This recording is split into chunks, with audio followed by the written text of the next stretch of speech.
Halo teman semuanya, selamat datang di podcast kami. Pada episode kali ini kita akan membahas film horor yang lagi ikonik banget di Indonesia di tahun ini, yang digemari oleh Gen Z yang menuhin bioskop untuk tahun ini. Kalian tahu gak sih film apa yang lagi kita mau omongin? Ada yang tahu gak nih? Oke, aku kasih tahu, yaitu film Pengabdi Setan karya dari Joko Anwar. Nah, film Jokan ini tuh terkenal tuh bukan film doang, tapi ada maknanya. Nah, di sini tuh film ini tuh bukan cuman soal hantu ya, tapi juga penuh makna. Kita akan membahasnya lewat 4 tema utama, dari metafora, dari dominan myth, ideologi, terus juga ada kultur hero myth. Nah, di sini tuh kali ini tuh aku nggak sendirian teman-teman. Di sini tuh ada narasumber pertama, yaitu ada Cindy Adinda. Hai. Nah, narasumber kedua di sini ada Askia.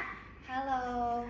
Nah, di sini yang terakhir ada narasumber yang terakhir ini tuh cantik sekali. Ini tuh narasumber kita yang terakhir ada Aliza. Hai semua. Nah, teman-teman, di sini aku mau sedikit sinopsis buat teman-teman yang nggak tahu. Pengabdi Setan ini tuh menceritakan sebuah keluarga yang diteror setelah ibu mereka tuh meninggal dunia ya. Terus teror ini tuh akhirnya membuka rahasia yang kelam, yang udah dikubur lama-lama, tapi akhirnya tuh muncul juga. Nah, teror ini tuh masa lalu keluarga bapak dari Pengabdi Setan ini. Nah, di sini tuh aku mau tanya ke narasumber pertama, yaitu Cindy. Di sini kan Pengabdi Setan, menurut kamu tuh gimana sih maknanya dalam film ini? Makna metafora dalam film ini Iya. ya? Oke. Kalau dilihat lebih dalam nih, sosok hantu di Pengabdi Setan ini kan ibu ya? Iya, Nah, ibu. sosok hantunya ibu ini tuh sebenarnya bisa dimaknai sebagai metafora trauma dari keluarga ini sendiri. Jadi tuh anak-anaknya itu bukan cuma takut pada makhluk goib tentang ibunya gitu, makhluk goib ibunya itu, tapi juga ada takut kehilangan juga, terus juga rasa bersalah dari keluarga itu, terus juga ketergantungan mereka pada sosok ibu itu sendiri, kayak gitu sih Kak. Iya, betul sih. Tapi jadinya horornya itu bukan cuma visual ya dia. Betul.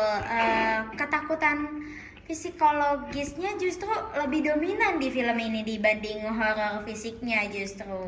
Iya, betul. Kalau si Jokan ya, kita bilangnya Jokan aja ya, karena disingkat emang Jokan. Dia tuh Boleh. ngedirect film tuh selalu nggak cuman nampilin visual aja, tapi di setiap scene itu ada maknanya. Iya.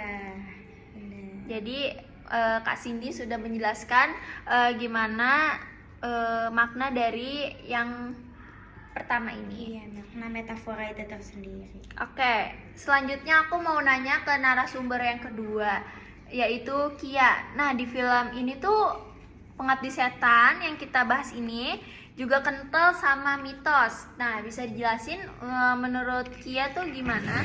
Oke, dari film Pengabdi Setan ini kan menggunakan mitos dominan ya.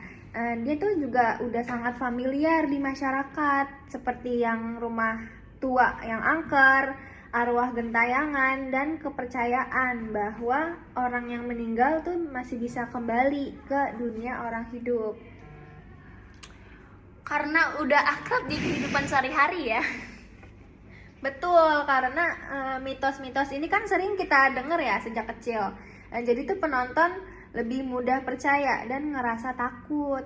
Film ini tuh tidak menciptakan ketakutan baru, tapi menghidupkan kembali ketakutan lama yang sudah ada di budaya kita. Oke, aku mau lanjut nanya nih. Kan itu yang tadi tentang mitos ya, yang Ya. Kak Kia jelaskan. Nah, di sini tuh aku mau lanjut ke dari sisi ideologinya tuh. Secara ideologinya tuh gimana, Kak?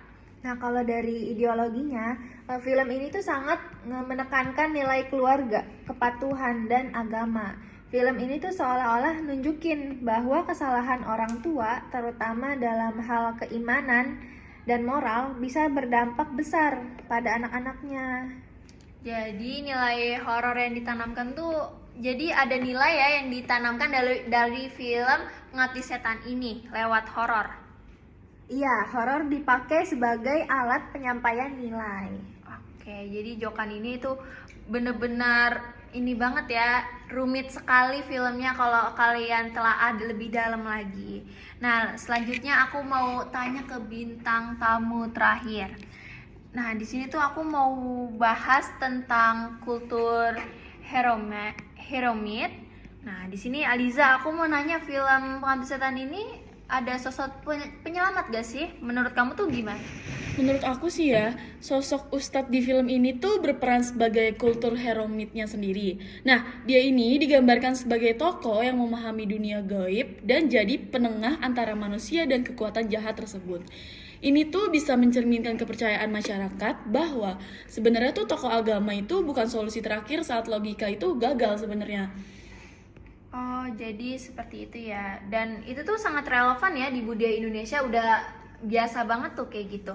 Iya, bener banget. Soalnya itu masyarakat ini masih sangat percaya pada figur tersebut gitu sih. Oke, karena Ustadz ini kita tuh taunya Ustadz ini emang penyelamat di sebuah tragedi yang kita alami, apalagi di film Pengabdi Setan ini diselesaikan oleh Ustadz ini. Nah, dari pembahasan kita yang tadi kita bahas, bisa disimpulkan bahwa film Pengabdi Setan ini tuh bukan sekedar film horor, tapi juga film yang menggabungkan metafora,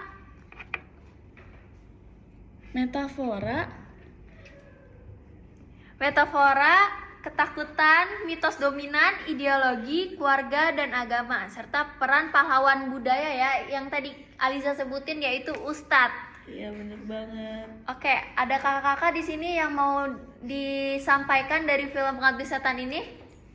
Nggak ada. Udah sih segitu aja ya. Oke, berarti udah jelas semua ya kalau film Jokan ini tuh bukan sekedar visual aja yang ditampilkan, tapi ada makna tersembunyi di balik semua ini.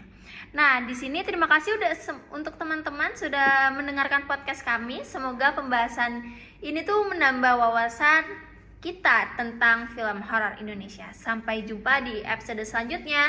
Bye bye. Bye.